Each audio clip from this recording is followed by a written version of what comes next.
Selamat pagi anak-anakku sekalian, selamat berjumpa kembali. Pada kali ini kita akan melanjutkan materi IPA tentang makhluk hidup dan lingkungan. Silakan buka buku paket kalian, bab 7, halaman 193, tentang makhluk hidup dan lingkungan. Anak-anakku sekalian, perhatikan buku paket kalian dengan baik dan satukan dengan penjelasan saya. Kalian bisa garis bawahi dan simak baik-baik penjelasan saya dengan materi yang ada di dalam buku paket kalian. Coba kalian amati lingkungan tempat kalian tinggal. Tentu di dalam lingkungan tersebut, di dalamnya ada tanah, pasti ada udara, pasti ada air, pasti ada pepohonan, ada rumput, serangga, dan makhluk hidup lainnya. Di antaranya, di lingkungan kalian itu pasti ada tikus, ada kucing, ada anjing, ada kambing, ada ayam, ada bebek, ada itik, dan lain sebagainya. Ada batu, ya, ada lumpur, ada rawa-rawa, dan ada tumbuhan-tumbuhan lain. Nah, sebenarnya apa yang dimaksudkan dengan lingkungan itu? Kalau kita amati, apa saja komponen yang membentuk suatu lingkungan tersebut? Bagaimana interaksi antara komponen lingkungan tersebut? Untuk lebih jelasnya, mari kita simak baik-baik penjelasan ini. Buka buku paket kalian halaman sebelahnya 194. Di situ ada peta konsep. Peta konsep di situ yang pertama judulnya makhluk hidup dan lingkungan. Makhluk hidup dan lingkungan ini di dalamnya mencakup komponen lingkungan, ketergantungan antara makhluk hidup, dinamika populasi, pengaruh manusia dalam keseimbangan alam, dan konservasi. Kita lihat komponen lingkungan. Komponen lingkungan ini di dalamnya mencakup komponen biotik dan komponen abiotik. Tentu kalian semua tahu, sudah pelajari di SD, komponen biotik itu mencakup yang pertama interaksi komponen biotik dan abiotik, yang kedua aliran energi. Komponen abiotik di dalamnya mencakup suhu, cahaya, air, udara, tanah. Nah, yang kedua tadi ketergantungan antara makhluk hidup, di dalamnya mencakup ketergantungan hewan pada tumbuhan, dua, ketergantungan tumbuhan pada hewan, tiga, ketergantungan manusia terhadap tumbuhan dan hewan. Nah, materi yang saya sebutkan ini dalam peta konsep, itulah sub-sub materi yang akan dibahas pada bab ini. Nah, kalian coba lihat di halaman 195. Bumi ini merupakan satu-satunya planet yang memiliki kehidupan di dalamnya. Itu bumi. Ya, satu-satunya planet yang memiliki kehidupan di dalamnya. Nah, Kehidupan apa di dalamnya? Yaitu manusia, hewan, dan tumbuhan. Itu planet bumi. Tumbuhan dan hewan dapat hidup di bumi karena kondisi yang memungkinkan untuk dapat hidup dan berkembang biak. Kalau di planet lain tidak ada. Ya, tidak ada kehidupan. Namun ada, tetapi yang paling banyak ada kehidupan adalah planet bumi. Meskipun demikian, tidak semua tempat di bumi dapat menjadi tempat hidup makhluk hidup. Pasti ada juga makhluk tidak hidup di dalamnya. Bagian bumi tempat tumbuhan dan hewan dapat hidup disebut dengan biosfer. Ingat, bagian bumi tempat tumbuhan dan hewan dapat hidup di situ namanya biosfer. Garis bawah memang di situ. Makhluk hidup berinteraksi satu dengan yang lain serta melakukan interaksi dengan benda mati yang ada di lingkungannya. Kata lingkungan itu digunakan untuk menunjukkan makhluk hidup dan benda mati. Berarti di dalamnya ada makhluk hidup, ada benda mati. Itu kata lingkungan. Ya. Dengan kata lain, makhluk hidup dan lingkungan sekitarnya merupakan suatu lingkungan. Sebelum kita mempelajari lingkungan lebih lanjut, ya, coba kita lakukan aktivitas sejenak, ya. Amati lingkungan buatan, misalnya, atau kau pikirkan lingkungan buatan di sekolah kita, di halaman sekolah kita. Di situ ada kolam. Di depan sekolah kita ada kolam. Coba kau pikirkan hari-hari kau melihat kolam itu. Ada di kolam di depan patung Bunda Maria, ada di depan ruang baca yang di tempat masuk, ada kolam di situ. Ya. Nah, coba perhatikan makhluk hidup dan benda mati yang menyusunnya, kolam tersebut. Ya. Kalau kita perhatikan di dalam kolam itu, benda matinya ada air. Ya, ada air di situ. Ada tidak udara di dalamnya? Pasti ada udara. Ya. Nah, ada tidak tumbuhan di dalamnya? Pasti ada tumbuhan. Kayak eceng gondok dan lain sebagainya, itu adalah makhluk hidupnya. Ada ikannya? Pasti ada. Itu adalah makhluk hidupnya. Ya.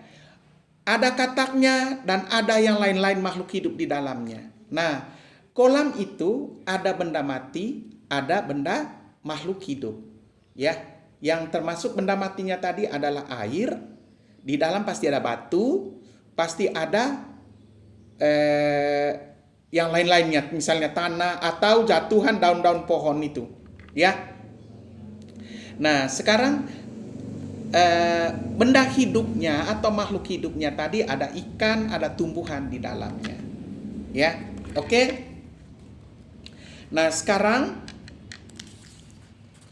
kalau kita pikirkan sekarang, bagaimanakah interaksi yang terjadi antara komponen tersebut? Adakah kaitannya? Jelas ada kaitannya. Nah, ceritanya begini. Interaksi antara makhluk hidup dan benda mati. Contoh, ikan dengan udara. Ya, ikan dengan udara. Jelas ikan itu butuh udara untuk bernapas. Coba lihat ya, perhatikan ya. Ikan itu sewaktu-waktu dia lompat di atas permukaan air, itu dia menghirup udara karena dia butuh oksigen. Yang kedua, ikan butuh air. Ya, butuh air. Untuk apa? Dia butuh air itu untuk berenang. Dia untuk minum dan lain sebagainya. Nah, sekarang apakah benda mati butuh interaksi dengan makhluk hidup? Ya, pasti butuh juga. Ya, pasti butuh juga. Yang mana airnya itu supaya bersih, Ya, jelas makhluk hidup juga bisa membersihkan airnya. Contohnya manusia. Manusia bisa membersihkan airnya supaya air itu tidak kotor. Ya. Nah, sekarang apakah udara itu bisa berinteraksi dengan makhluk hidup? Udara itu dari mana? Yaitu dari tumbuhan. Oksigennya dari tumbuhan untuk makhluk hidup bernapas. Nah, oksigen itu dikeluarkan dari tumbuhan untuk bernapas. Nah, sekarang tumbuhan itu pasti butuh dipelihara, butuh dipupuk. Pupuk dari mana? Dari benda mati. Itu. Nah, itu adalah hubungan interaksi antara makhluk hidup dan makhluk tak hidup. Nah, sekarang kita lihat yang pertama, A, komponen lingkungan. Secara umum, lingkungan memiliki 3 komponen, yaitu tumbuhan dan hewan yang disebut dengan komponen biotik atau komponen hidup. Ingat, tumbuhan, hewan, dan manusia itu adalah komponen hidup, ya, atau komponen biotik. Yang kedua, benda matinya adalah udara, air, cahaya, suhu, awan, tanah, kelembapan. Itu adalah komponen abiotik atau komponen tidak hidup. Ya. Yang ketiga, komponen budaya. Komponen budaya di sini merupakan pengaruh manusia di dalam lingkungan tersebut. Apa pengaruh manusia di dalam lingkungan tersebut? Itu komponen budaya, yaitu hubungan interaksi antar lingkungan dengan manusia. Itu budaya. Misalnya, interaksi antara tumbuhan dengan manusia, interaksi antara hewan dan manusia, interaksi antara manusia dengan manusia, interaksi antara hewan dan hewan, interaksi antara tumbuhan dan tumbuhan. Ini adalah komponen budaya, yaitu komponen pengaruh manusia di dalam lingkungan tersebut. Ya, apa peran manusia di dalam lingkungan tersebut? Misalnya, peran manusia dalam lingkungan tersebut adalah menjaga lingkungan hidup itu, melestarikan lingkungan hidup itu. Ini adalah komponen budaya. Ya, mudah-mudahan ini bisa dipahami. Pada kondisi alami, antara komponen biotik dan abiotik bersama-sama membentuk lingkungan alami. Manusia sangat dominan dalam mempengaruhi lingkungan alami. Manusia merupakan satu-satunya makhluk hidup di bumi yang memiliki kemampuan untuk dapat mengubah lingkungan alami. Contoh, ya, hutan itu adalah lingkungan alami. Manusia bisa merubah hutan tersebut, yaitu dia rubah menjadi kebun. Kebun itu adalah komponen buatan. Sedangkan lingkungan alami tadi hutan, ya, hutan dibuka, dibikin kebun, berarti hutan itu berubah menjadi kebun. Ya, ini adalah komponen alami bisa dirubah menjadi komponen buatan. Jumlah manusia yang semakin bertambah dan keinginannya untuk meningkatkan kesejahteraan hidup membuat mereka memodifikasi lingkungan alami dengan sangat berlebihan. Seperti yang saya contoh tadi, hutan itu lingkungan alami. Karena meningkatnya jumlah populasi manusia, maka manusia itu membuka hutan akan menjadi kebun. Lingkungan alami yang telah dimodifikasi disebut dengan lingkungan buatan atau lingkungan sosial budaya. Tadi sosial budaya itu pengaruh manusia di dalam lingkungan tersebut. Lingkungan sosial budaya memberi pengaruh yang kurang baik terhadap kualitas lingkungan alami. Kita menjadi tidak memiliki udara yang bersih untuk bernapas serta air bersih dan sehat untuk diminum. Selain itu, kita juga memiliki jalan-jalan dengan lalu lintas yang padat, atmosfer yang tercemar, banyak gedung bertingkat, serta industri yang tumbuh untuk mengimbangi meningkatnya jumlah populasi manusia. Itu contoh ya, lingkungan budaya tadi. Akibat bertambahnya populasi manusia, maka penduduk semakin padat. Karena populasi manusia meningkat, berarti manusia juga memiliki kebutuhan sesuai dengan jumlah manusia. Misalnya manusia meningkat, kendaraan juga meningkat. Kalau kendaraan meningkat, jelas populasi udara, polusi udara juga meningkat. Kalau populasi manusia meningkat, populasi kendaraan juga pasti meningkat karena banyak manusia yang menggunakan kendaraan. Berarti polusi udara juga meningkat. Ya, itu. Nah, polusi udara meningkat itu salah satu contoh. Yang kedua, karena populasi manusia meningkat, jelas pemukiman juga meningkat. Perumahan di mana-mana banyak karena populasi manusia. Kalau populasi manusia meningkat, perumahan sedikit, mau tinggal di mana? Dengan jelas karena populasi manusia meningkat, kebutuhan perumahan juga meningkat, maka hutan-hutan dibuka menjadi perumahan atau pemukiman warga. Ya, kalau itu semua meningkat, dengan jelas pencemaran lingkungan juga semakin meningkat. Selain itu, kita juga memiliki jalan-jalan dengan lalu lintas yang padat, atmosfer yang tercemar tadi, banyak gedung bertingkat, serta industri yang tumbuh untuk mengimbangi meningkatnya jumlah populasi manusia. Beberapa istilah berikut sering digunakan untuk mempelajari makhluk hidup dan interaksi dengan lingkungan. Yang pertama adalah habitat. Habitat itu merupakan suatu tempat hidup organisme. Ya, tempat hidup organisme. Contoh, habitat seekor harimau adalah hutan. Berarti harimau tempat hidupnya di hutan. Yang berikut, habitat ikan.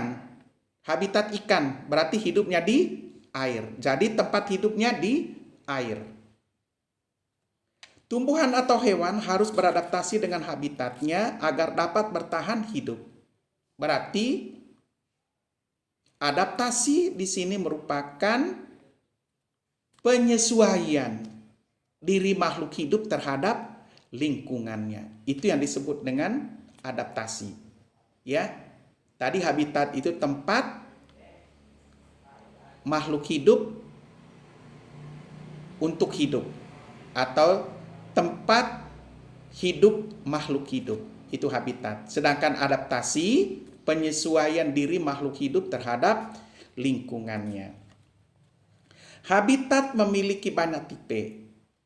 Berbagai macam faktor fisik seperti suhu, cahaya, curah hujan, dan tanah tidak sama setiap habitat. Contoh, suhu. Suhu di Malino dengan di Makassar itu tidak sama. Di Malino dingin, kalau di Makassar panas. Yang berikut, curah hujan. Curah hujan di Malino itu sangat tinggi dibanding dengan curah hujan di Makassar. Karena dataran tinggi. Yang berikut, tanah. Tanah yang ada di Makassar itu tidak sama dengan tanah yang ada di Malino. Kalau di Malino tanahnya subur-subur. Kalau di Makassar tanahnya kurang subur. Mengapa? Karena banyak limbah-limbah yang menyebabkan pencemaran terhadap tanah. Itu karena penduduknya sangat padat. Nah, yang kedua adalah populasi. Ya. Populasi adalah sekelompok individu, tumbuhan atau hewan sejenis dan hidup di suatu daerah. Berarti itu populasi. Sekelompok individu berarti kumpulan dari individu disebut populasi. Ya, kumpulan dari individu disebut populasi. Contoh, ya, sekelompok semut. Ini namanya populasi, populasi semut. Ya. Berikut, sekelompok ayam, berarti ini adalah populasi ayam. Sekelompok bayam, berarti populasi ayam. Ya. Nah, sekarang tadi populasi adalah kumpulan individu. Kalau individu adalah makhluk hidup tunggal. berarti satu. Misalnya seekor semut itu adalah individu. Ya, seekor ayam itu adalah individu. Sebatang pohon berarti itu adalah individu. Tapi kalau populasi adalah kumpulan dari semut, berarti banyak semut. Kumpulan dari ayam berarti banyak ayam. Kumpulan dari bayam-bayam, sayur bayam-bayam berarti banyak bayam. Itu adalah populasi. Ya. Yang mana di situ tadi sekelompok individu berarti kelompok dari individu-individu. Ya. Tumbuhan atau hewan sejenis dan hidup di suatu daerah. Itu disebut populasi. Yang kedua, komunitas. Komunitas adalah tumbuhan dan hewan yang hidup bersama-sama di dalam suatu daerah atau habitat. Ya. Tumbuhan dan hewan yang hidup bersama-sama di dalam suatu daerah atau habitat. Itu komunitas. Misalnya ada semutnya, ada kambingnya, ya.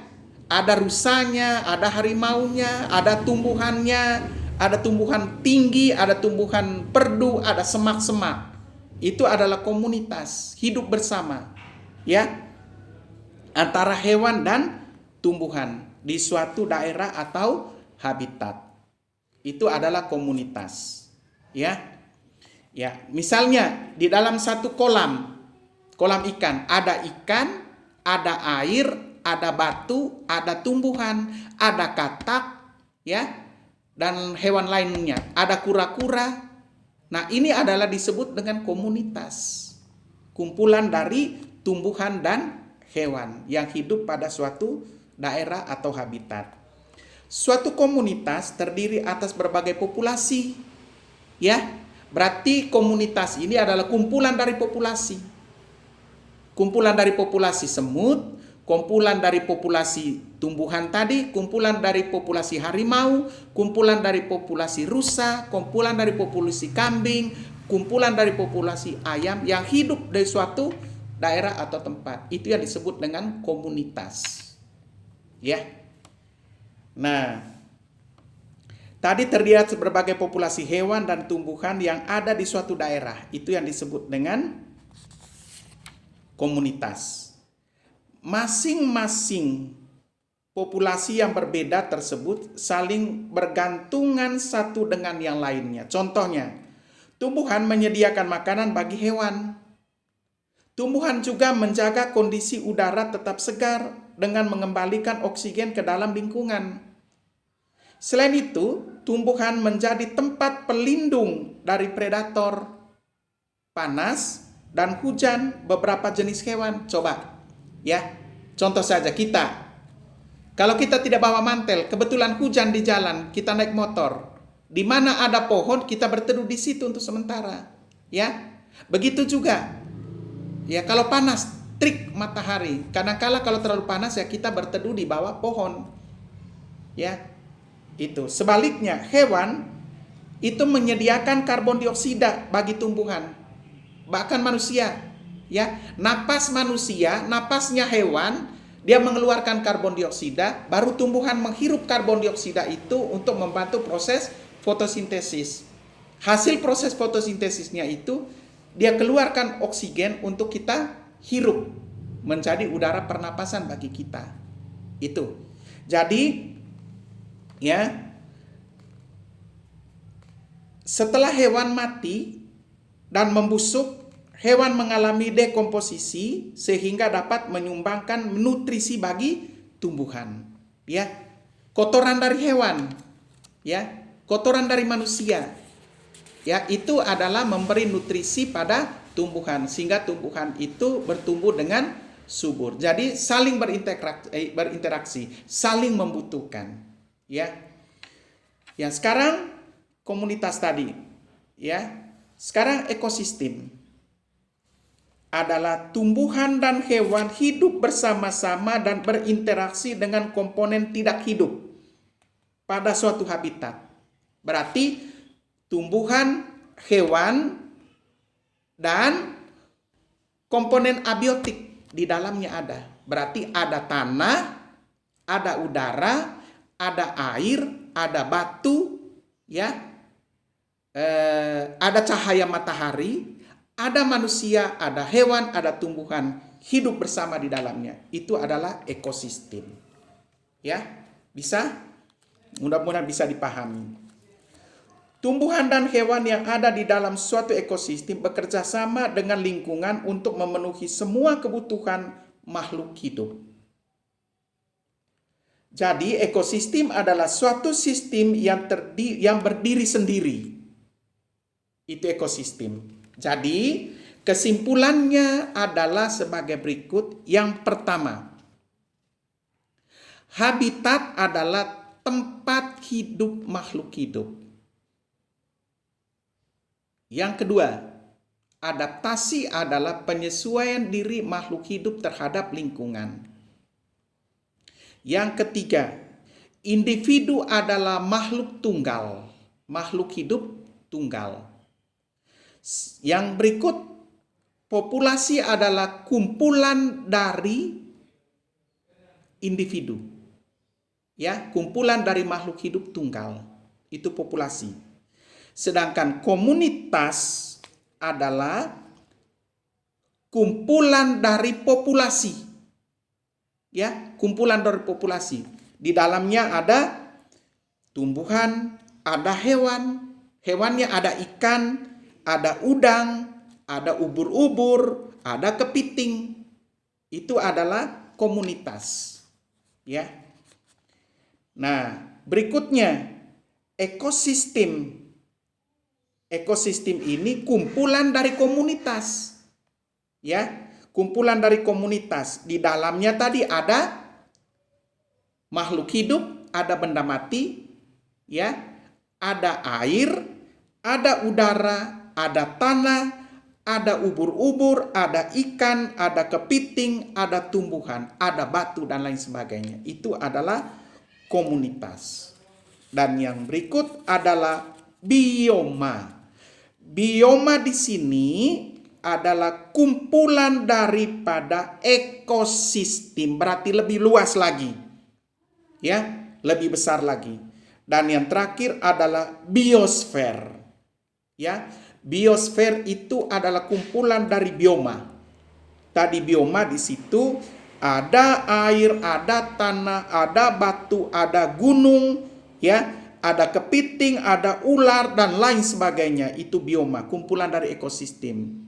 Dan biosfer itu semua ada gedung, ada apa lain sebagainya. Di dalamnya ada pesawat, ada mobil, ada itu biosfer.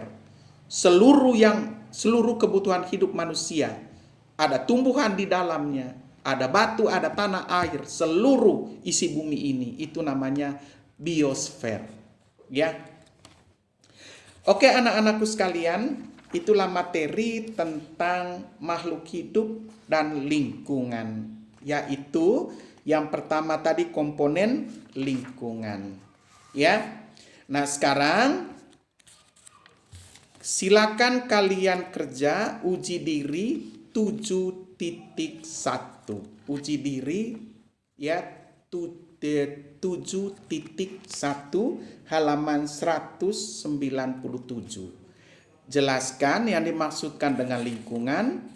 Yang kedua, sebutkan 3 komponen lingkungan. Dan yang ketiga, apa yang dimaksudkan dengan habitat dan sebutkan contohnya. Ya, ada 3 soal. Silakan kalian kerja. Terima kasih.